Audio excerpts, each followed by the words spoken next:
So you have probably heard lots of interesting stuff about the Itel S24. Things like its ability to change color or that it takes really great photos with its 108 megapixel lens. That's not what I'm interested in though. I'm more invested in finding out how much you can push the $110 phone. That's around 183,000 naira. I want to know the limitations of that design, that processor, that camera, and that's what we'll be finding out today. These are all the categories I'll be covering today, and I'll make sure to leave timestamps in case you want to skip around. Opening the box, you find the phone itself. Underneath that, you get a SIM injector tool, a soft clear TPU case, an 18-watt charger, and a Type-C USB cable.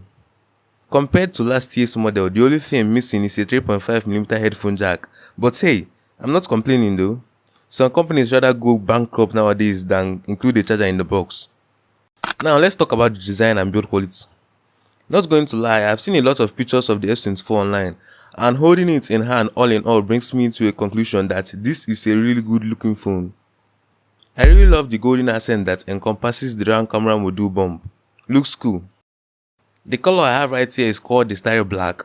You can opt for two other colors, the Coastline Blue and the Dawn White. And yeah, if you wanted that color changing capability, then that Dawn White is the color you should be going for.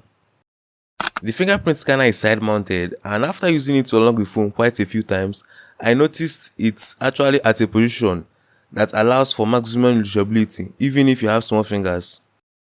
The phone has two speaker grills, one at the top and the other at the bottom, so it's actually a dual speaker smartphone.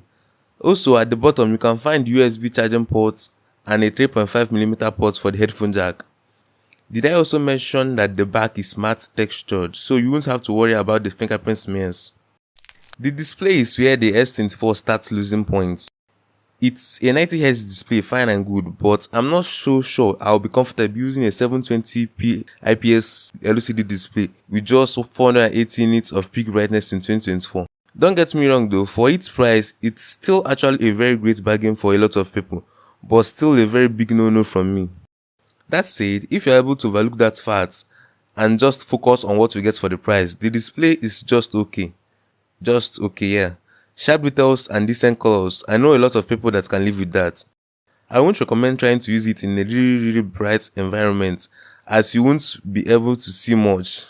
Now onto the fun stuff. For this year's model, Itel decided to use a MediaTek processor instead of the traditional T606 they have been using in previous models. The processor in question is a MediaTek Helio G91 Ultra, and as a benchmark, I decided to test the GPU and CPU using a popular game called Call of Duty Mobile. Going into the graphic option, the maximum option you get on this phone is medium graphics and high FPS, and after playing lots of games on it, it performs just as well as other phones in the same category. And I'll have to give it another point in respect to its great thermal management. I've been playing for over 20 minutes and the phone is barely even warm to touch. Battery is another category that the Itel S24 just had to show its prowess. It was on full charge before I started filming the video, and so with all the testing and all I've been going through the phone, I've barely gotten 15% off it.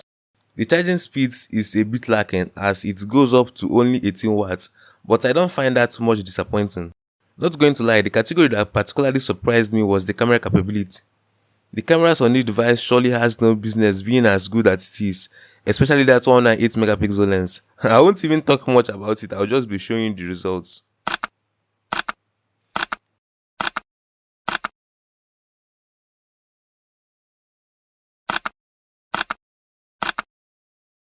The phone is also capable of shooting 1440p at 30 fps, and this is how it looks in bright and also low light conditions.